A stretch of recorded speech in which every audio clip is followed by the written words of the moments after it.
میری قسمت جگانے کو خدا کا نام کافی ہے، میری قسمت جگانے کو خدا کا نام کافی ہے، ہزاروں غم مٹانے کو خدا کا نام کافی ہے، شامل اللہ یا میرے۔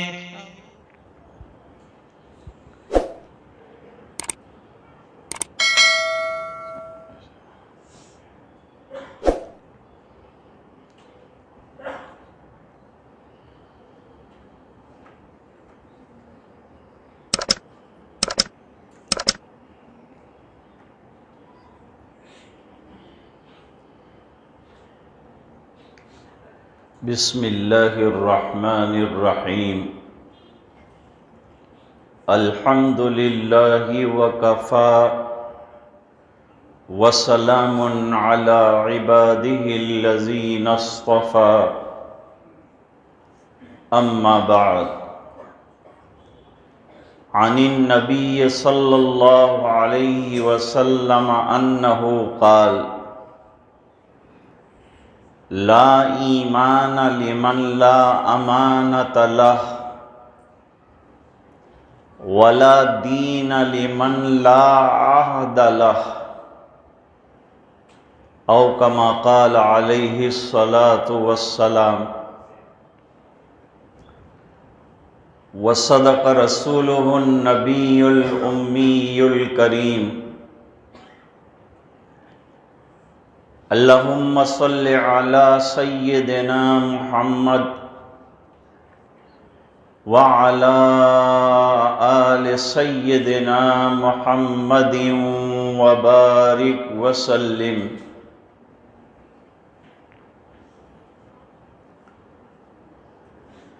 شریعت مقدسہ یہ چاہتی ہے کہ ایک مسلمان میں خوبیاں ہوں، ایمانی کمالات ہوں، وہ بری چیزوں سے اور بری باتوں سے بچنے والا ہو۔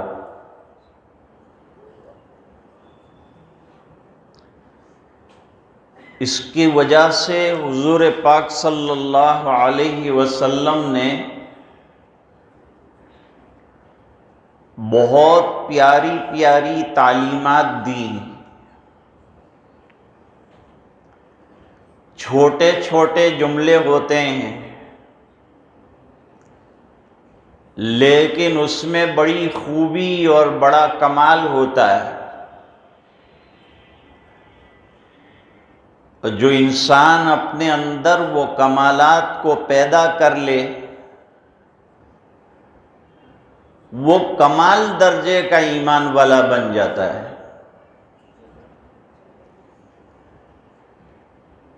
دنیا میں ہر چیز ہمیں کمال والی چاہیے، کوئی چیز کم والی ہم پسند نہیں کرتے۔ کپڑا خریدیں گے تو عمدہ سے عمدہ کپڑا چاہیے، مکان رہائشی چاہیے تو فیسیلیٹی والا اور نہایت عمدہ چاہیے، کھانا چاہیے تو وہ بھی نہایت عمدہ چاہیے۔ تو دین کے اندر بھی ہم کو سوچنا چاہیے کہ ہمیں عمدہ سے عمدہ دیندار بننا ہے۔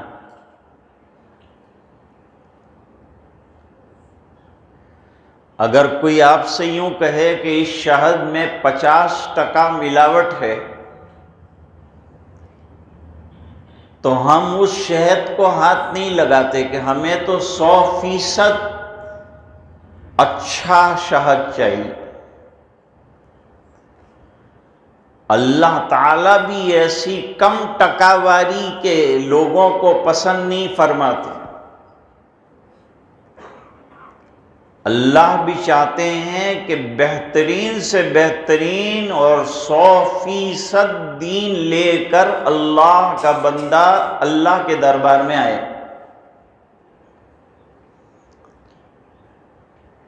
اسی سلسلے میں یہ ایک ارشاد میں نے آپ کے سامنے پڑھا، اس شخص کا ایمان کمال درجے کا نہیں ہے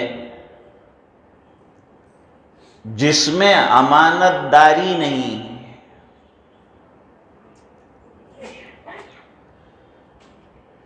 دنیا میں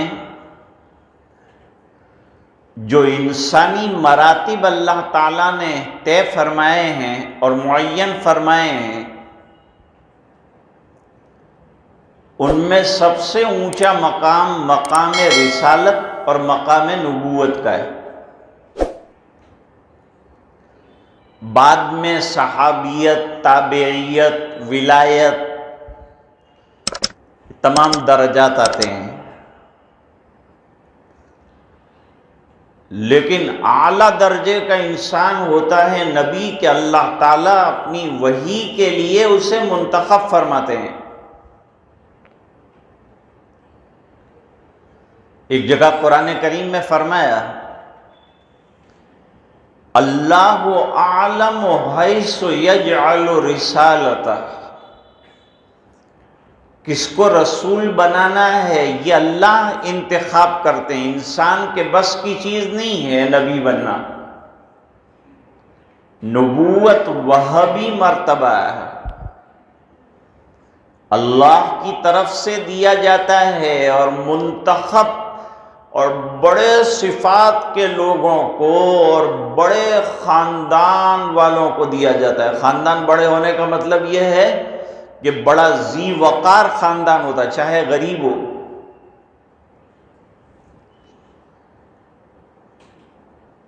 جتنے نبی دنیا میں آئے وہ تمام امین ہیں، کوئی بھی نبی غیر امین نہیں آیا۔ امین کا کیا مطلب؟ کسی نے کوئی چیز آپ کو رکھنے کے لیے دی کہ یہ چیز تمہارے پاس رکھو،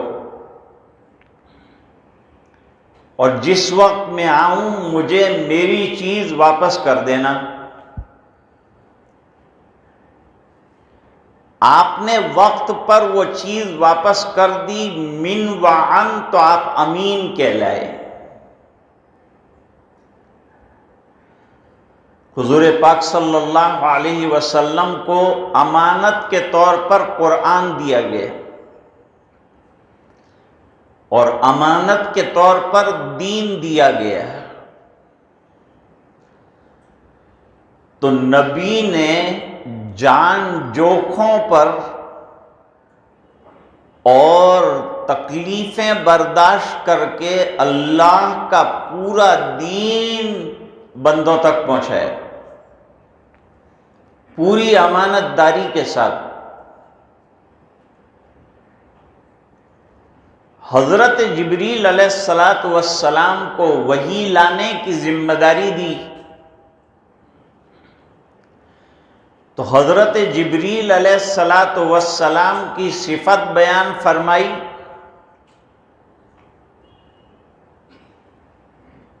کہ وہ امین ہیں، طاقتور بھی ہیں، بیچ میں کوئی دوسرا پیغام نہیں لا سکتا ہے، مکس نہیں کر سکتا ہے۔ اور جبریل طاقتور ہونے کے ساتھ امین بھی ہیں، پوری امانت داری کے ساتھ اللہ کا پیغام نبی کو پہنچاتے ہیں، اور نبی پوری امانت داری کے ساتھ یہ پیغام بندوں تک پہنچاتے ہیں۔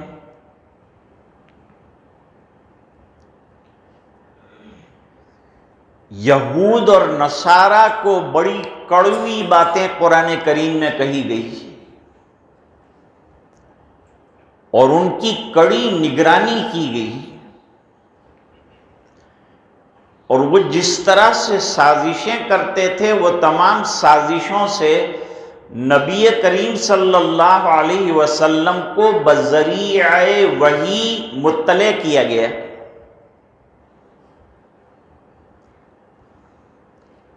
تو حضور کو ڈر پیدا ہوا کہ جب میں ایسی کھری کھری ان کو سناؤں گا اور ایسی کڑوی کسیلی سناؤں گا تو میرے جان کے لالے پڑ جائیں گے، یہ لوگ میری جان کے دشمن بن جائیں گے۔ تو اب یہ بات پہنچانا تو کیسے پہنچانا؟ اللہ نے فرمایا تم جان کی فکر مت کرو، کسی نبی کو جب تک وہ دین کی امانت پوری طرح امت کو پہنچا نہ دے دنیا سے اٹھایا نہیں جاتا۔ لہذا بلغ ما انزل الیک من ربک، جو باتیں آپ کو اللہ نے پہنچانے کے لیے کہا ہے وہ تمام باتیں آپ پہنچا دیجیے بغیر ڈرے ہوئے۔ یہ ڈر کا کیا ہوگا؟ فرمایا قرآن کریم میں واللہ یعصمک من الناس، آپ کو ڈرنے کی ضرورت نہیں، حفاظت ہم کریں گے، پہنچانا تمہارا کام ہے، حفاظت کرنا تمہاری ہمارا کام ہے۔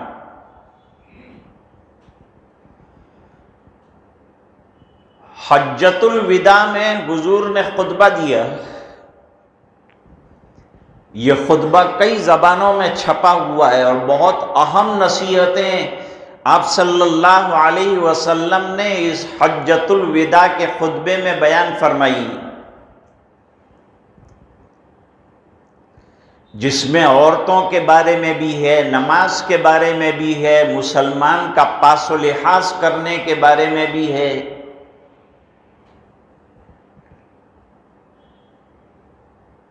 تو حضور نے کھڑے ہو کر فرمایا کہ الا هل بلغت، 1,24,000 کم و بیش صحابہ کرام ہیں۔ حضور نے اعلان فرمایا کہ کیا میں نے پوری طرح دین کی باتیں تم کو پہنچائی ہے یا کوئی بات چھپائی بھی ہے؟ تمام مجمع نے اقرار کیا کہ آپ نے 100% دین جو ہے پہنچا دیا ہے، اور قرآن میں اعلان آ گیا الیوم اکملت لکم دینکم واتممت علیکم نعمتی ورضیت لکم الاسلام دینا۔ ہم نے ہماری یہ دین والی نعمت تم کو کمپلیٹ طریقے پر دی ہے، اب اس میں سے کچھ نکالنا مت، اس میں کچھ داخل مت کرنا۔ دو چیزوں کا وعدہ فرمایا، اکمال دین یعنی دین کامل درجے پر، کوئی چیز دین کی حضور نے پہنچانے میں چھوڑی نہیں،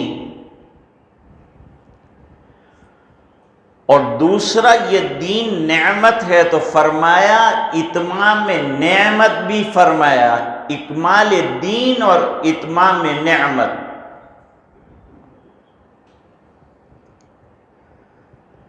قرآن شریف میں ایک سورت ہے سورہ آل عمران۔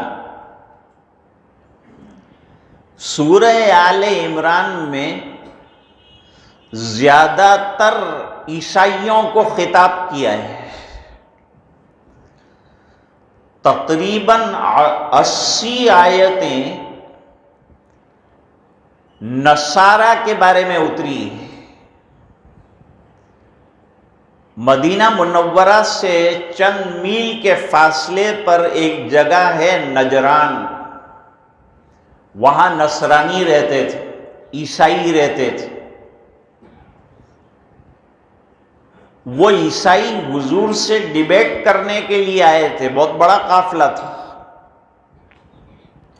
عبد المسیح اور سید ایہوم اور تیسرا بھی ایک شخص تھا۔ یہ کئی دن حضور کی خدمت میں رہے اور عیسیٰ علیہ السلام اللہ کے بیٹے ہیں، اس پر حضور سے مباحثہ کرتے رہے اور عیسائیت کے حق ہونے پر حضور سے لڑتے رہے۔ 80 آیتیں ان کے خلاف اتری۔ جب سب مباحثے ہو گئے تو حضور نے فرمایا اب ایک چیز رہ جاتی ہے، مباہلہ۔ اب ہم لوگ مباہلہ کریں گے۔ مباہلہ کا مطلب یہ ہے کہ تم جو ہے اپنے لوگوں کو لے کر باہر نکلو، میں میرے خاندان کو لے کر باہر نکلتا ہوں، اور ہم لوگ دعا کریں گے کہ جو حق پر ہو اللہ اس کو آباد کرے، جو باطل پر ہو وہ برباد ہو جائے۔ حضور پاک صلی اللہ علیہ وسلم گھر گئے، حضرت فاطمہ کو لیا، حضرت علی رضی اللہ عنہ کو لیا، حضرت حسن کو لیا، حضرت حسین کو لیا۔ اب یہ نجرانی یہاں گھبرائے، انہوں نے کہا ہماری کتابوں کے اعتبار سے یہ نبی برحق ہے، اور ہم نے جو مباہلہ ان کے ساتھ کیا تو زندہ گھر نہیں جائیں گے، اپنے گھر والوں کا منہ نہیں دیکھ پائیں گے، اس لیے صلح کر لو۔ چاند جیسے چہرے والے سب افراد، چمکتا ہوا سب کا چہرہ دیکھ کر نجران والے ایسے امپریس ہو گئے کہ انہوں نے مباہلے کا انکار کر دیا کہ ہم مباہلہ نہیں کریں گے، کیونکہ ہم کو معلوم ہے کہ ہم ہار جائیں گے اور ہمارے اوپر لعنت اترے گی۔ تو حضور پاک صلی اللہ علیہ وسلم نے فرمایا جب صلح کی ہے تو تم کو اتنے جوڑے دینے پڑیں گے، اتنے ہتھیار دینے پڑیں گے، اتنے گھوڑے دینے پڑیں گے، اتنا لباس دینا پڑے گا، بولو تیار ہو؟ انہوں نے کہا سب دینے کے لیے تیار ہیں۔ تیار ہو گئے۔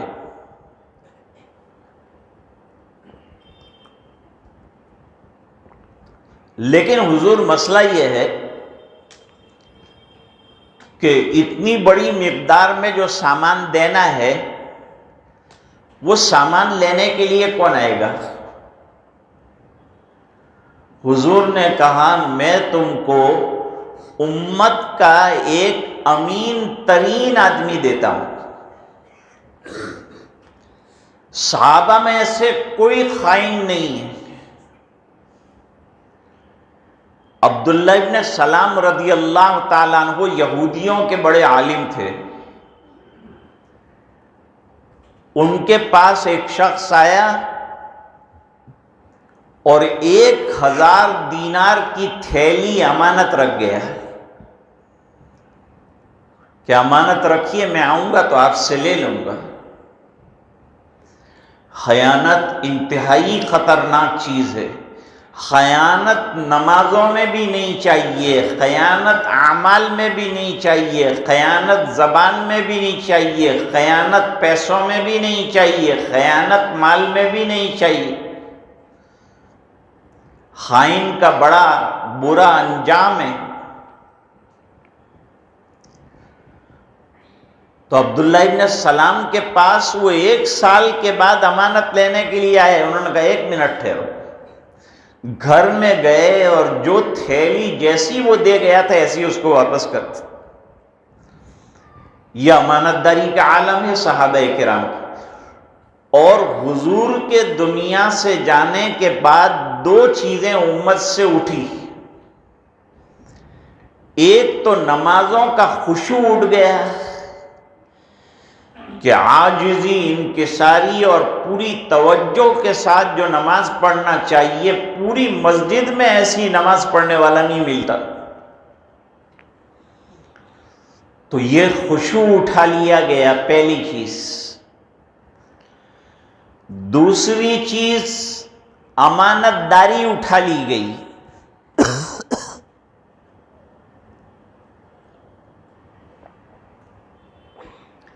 امانت داری اٹھا لی گئی۔ صحابہ کرام فرماتے ہیں پہلے یہودیوں کے ساتھ ہم معاملہ کرتے تھے، کاروبار عیسائیوں کے ساتھ کرتے تھے، کافرین کے ساتھ کرتے تھے، لیکن وہ کفر اور یہودیت اور نصرانیت کے باوجود اتنے امانت دار تھے کہ ہمیں بالکل پرواہ نہیں تھی کہ ہمارا کوئی پیسہ ڈوبے گا، بے پرواہی سے ان کے ساتھ کام کرتے تھے۔ آج اپنوں کے درمیان کام کرتے ہوئے سوچنا پڑتا ہے کہ دے رہے ہیں تو یہ امانت مجھے واپس بھی کرے گا کہ نہیں کرے گا۔ قرآن نے خیانت والے کی بھی ایک مثال دی۔ کعب ابن اشرف بہت بڑا یہودیوں کا مالدار سردار تھا، اور کتاب جو تھی تورات اس کا بھی بڑا ماہر تھا، لیکن یہ سب کے ساتھ وہ حضور کا پکا دشمن بھی تھا۔ اس کے یہاں کسی عرب نے 1 دینار یعنی سونے کا سکہ رکھا، اور چند مہینے کے بعد لینے کے لیے گیا، صاف جواب دے دیا کہ تم نے کب رکھے تھے پیسے، مجھے تو کوئی یاد نہیں پڑتا۔ اور امی لوگوں کے پاس سے امانت لے تو سکتے ہیں، واپس دینے کی کوئی ضرورت نہیں، لہذا بھگا دیا اس کو، 1 دینار بھی واپس نہیں کیا۔ یہ خیانت کا عالم سردار ہو کر۔ حضور نے فرمایا امانت داری کا عالم یہ ہوگا کہ گاؤں کے گاؤں اور شہر کے شہر خالی ہوں گے، اور کئی شہروں کے بعد ایک آدمی ایسا ہوگا جس کا تذکرہ ہوگا کہ یہ آدمی بڑا امانت دار ہے۔ رات کو سوئے گا امانت دار، اور صبح میں امانت اس کے دل سے غائب ہو جائے گی۔ تو حضور نے کہا میں آپ کے ساتھ، میرے سب صحابہ کرام امین ہیں، امانت دار ہیں، سچے ہیں، صدیق ہیں، لیکن ان میں بھی نہایت عالی شان درجے کا جو انسان ہے اس کو بھیجتا ہوں۔ اس امت کے امین ترین صحابی کون ہے؟ فرمایا حضرت ابو عبیدہ ابن جراح رضی اللہ تعالی۔ یہ نہایت امانت دار ہیں، ان کو لے جاؤ اور جو شرطوں کے مطابق چیزیں طے ہوئی ہے وہ ان کو دے دو۔ تو ہر نبی امین ہوتا ہے، ہر مومن امین ہوتا ہے، اس کو امانت داری کا بڑا خیال رکھنا چاہیے، اور خالی پیسوں کی امانت داری نہیں ہے، باتوں کی بھی امانت داری ہے۔ جیسے کسی شخص نے آپ کو ایک راز کی بات بتائی کہ یہ راز کی بات ہے، کسی کو مت بتانا، تو ہمارے یہاں یہ ہوتا ہے کہ وہ دوسرے کو بتاتا ہے اور کہتا ہے یہ راز کی بات ہے، کسی کو مت بتانا۔ نتیجہ یہ ہوتا ہے کہ وہ راز افشا ہو جاتا ہے، کھل جاتا ہے۔ اہل اللہ کے یہاں لوگ طرح طرح کی باتیں لے کے آتے ہیں، لیکن انہوں نے اپنے سینوں کو ایسا امانت کا قبرستان بنایا ہے کہ مجال کیا ہے کہ ایک کا تذکرہ دوسرے کے سامنے ہو جائے۔ تو امانت داری بڑی نعمت ہے۔ لا ایمان لمن لا امانت لہ، کمال درجے کا ایمان چاہیے تو اپنے اندر امانت داری پیدا کرو، باتوں میں امانت داری، مال میں امانت داری، قول میں، عمل میں، تمام چیزوں میں امانت داری پیدا کرو۔ اصل چیز اور اصل تصوف یہ ہے۔ خالی وظیفے پڑھ لیے اور جھوٹ بول رہے ہیں، خیانت پہ خیانت کر رہے ہیں، فرمایا یہ وظیفے کچھ کام نہیں آئیں گے۔ نماز پڑھ رہے ہیں اور خیانت کر رہے ہیں اور رشوتیں کھا رہے ہیں، وہ کچھ نمازیں کام نہیں آئیں گی۔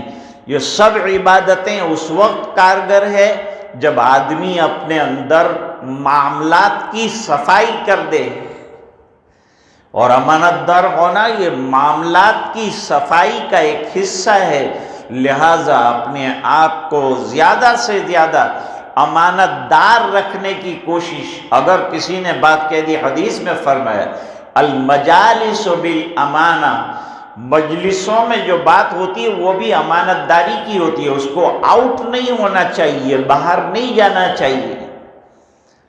تو یہ تمام چیزوں کا انسان کو خیال رکھنا چاہیے۔ جہاں وظائف پڑھ رہا ہے، جہاں نمازیں پڑھ رہا ہے، وہاں یہ خوبیاں اور یہ کمالات ہمارے اندر پیدا ہو جائے اور بری چیزیں ہماری زندگیوں سے نکل جائے۔ تصوف کا مقصد ہے انسان کو بااخلاق بنانا، اور امانت دار ہونا بااخلاق ہونے کی علامت ہے۔ اللہ تعالی ہمیں بااخلاق بنائے، امانت دار بنائے، اور عہد و پیمان کا اللہ تعالی ہمیں پابند بنائے۔ وآخر دعوانا ان الحمد للہ رب العالمین۔ اب تھوڑی دیر کے لیے انشاءاللہ ذکر کریں۔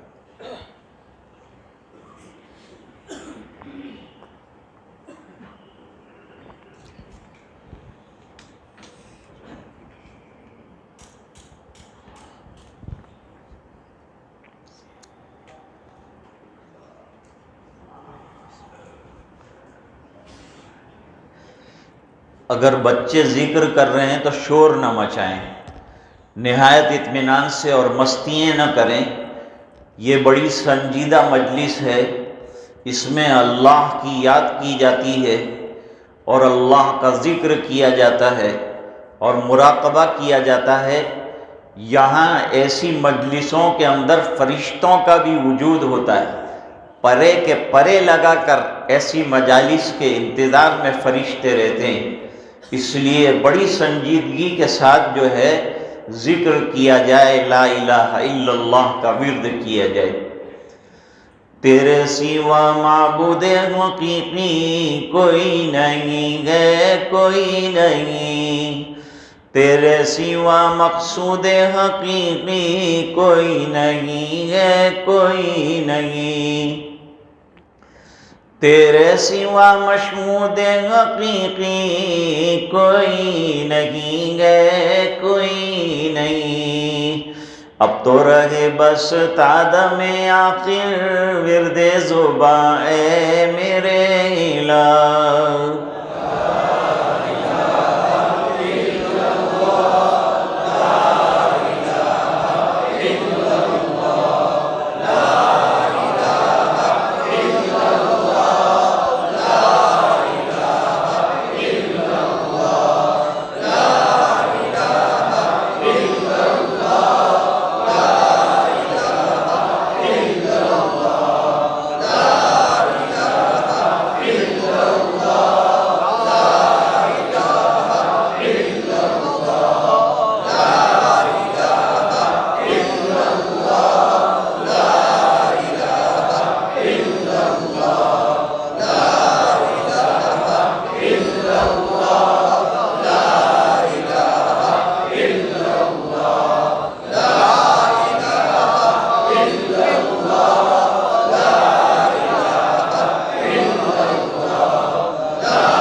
محمد الرسول اللہ صلی اللہ تعالی علیہ وعلا آلہ واصحابہ وازواجہ وبارک وسلم تسلیما کثیرا کثیرا۔ اب مراقبہ کریں گے۔ مراقبہ اللہ کے دھیان میں بیٹھنے کا، اللہ کے رحمت کے انتظار کرنے کا نام ہے۔ آنکھیں بند ہو، صرف تصور کرنا ہے دل کے اندر کہ اللہ اللہ اللہ۔ آنکھیں بند رکھیں، سر کو دل کی طرف جھکائیں اور ایک ہی تصور جاری رکھیں، اللہ کی رحمت برس رہی ہے، میرے دل پر اتر رہی ہے اور میرا دل اللہ اللہ اللہ کر رہا ہے۔ لگاتار اس تصور کا نام مراقبہ ہے۔ مراقبے کئی ہیں، ان میں سے یہ ایک سادہ سا مراقبہ ہم کرتے ہیں، اللہ کی رحمتوں کے انتظار کا مراقبہ۔ اب سے تھوڑی دیر تک ہم مراقبہ کریں گے، اللہ کی رحمت کا انتظار کریں گے اور اللہ اللہ کا تصور دل میں جمائیں گے۔ اب مراقب ہو جائے گے، اللہ کی رحمت برس رہی ہے، دل میں سما رہی ہے اور دل کہہ رہا ہے اللہ اللہ اللہ۔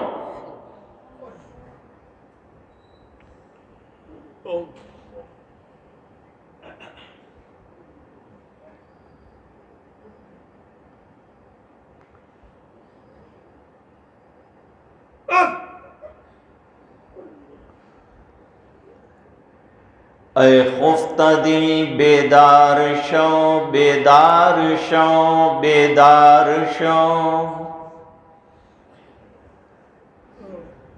در ذکر حق مشغول شو مشغول شو مشغول شو۔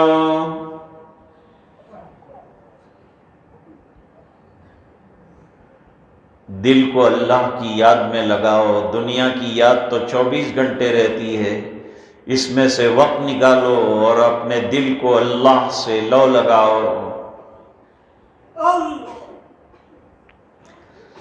عزیزو دوستو یارو یہ دنیا دار فانی ہے، دل اس سے مت لگاؤ تم لحد میں جا بنائی ہے۔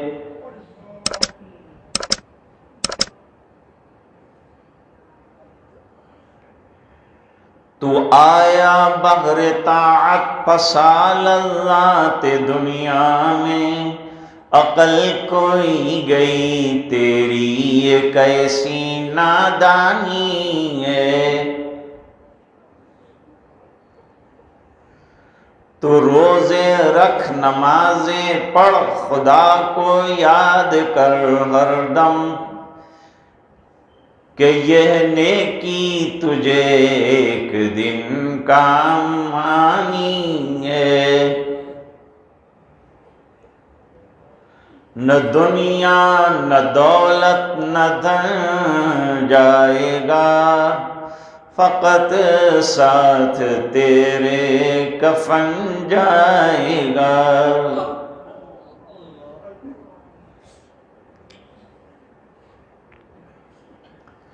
جب آنکھیں بند ہو تو سوچنا چاہیے آج کہاں گیا اور آنکھیں بند کر دی۔ ایک دن وہ آئے گا کہ کوئی میری آنکھ بند کر دے گا۔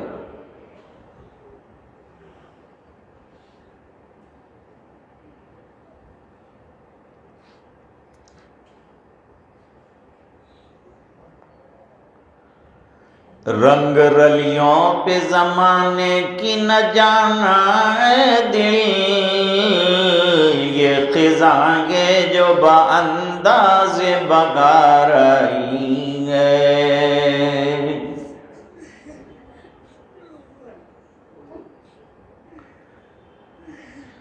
آ کر قضا باہوش کو بے ہوش کر گئی اور ہنگامے حیات کو خاموش کر گئی۔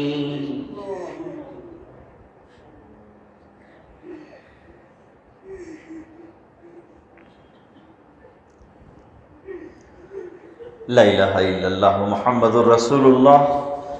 بسم اللہ الرحمن الرحیم۔ اللہم لک الحمد کلہ ولک الملک کلہ ولک الشکر کلہ والیک یرجع الامر کلہ۔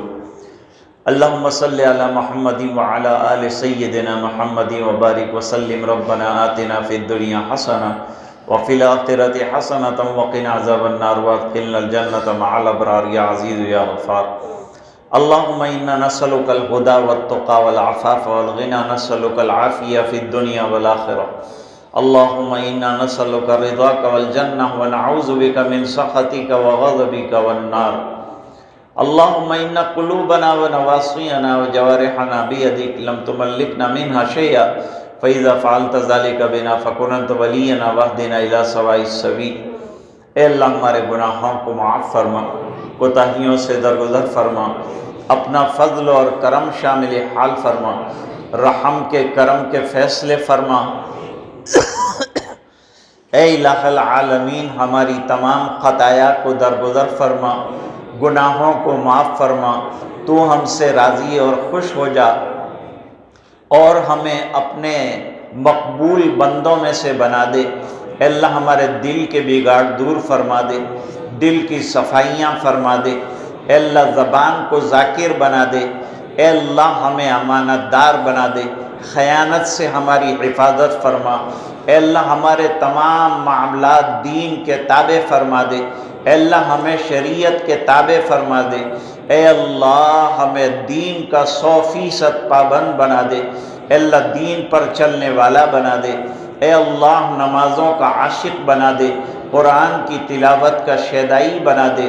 اے اللہ ہمارے دل کو شاکر بنا دے، تیرے احکام پر عامل بنا دے ہمارے پورے جسم کو۔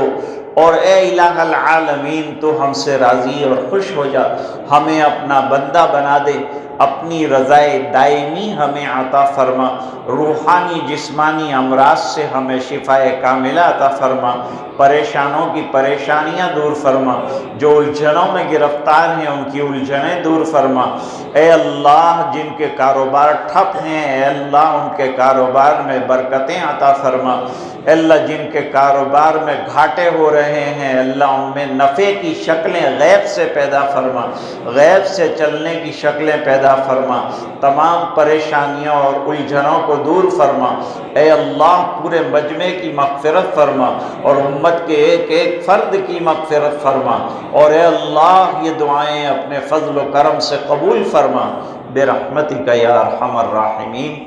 السلام علیکم ورحمۃ اللہ وبرکاتہ۔ مبارک ہو شہ ہر دو سرا تشریف لے آئے، مبارک ہو محمد مصطفیٰ تشریف لے آئے۔ مولایا صلی وسلم دائما ابدا علی حبیبک خیر الخلق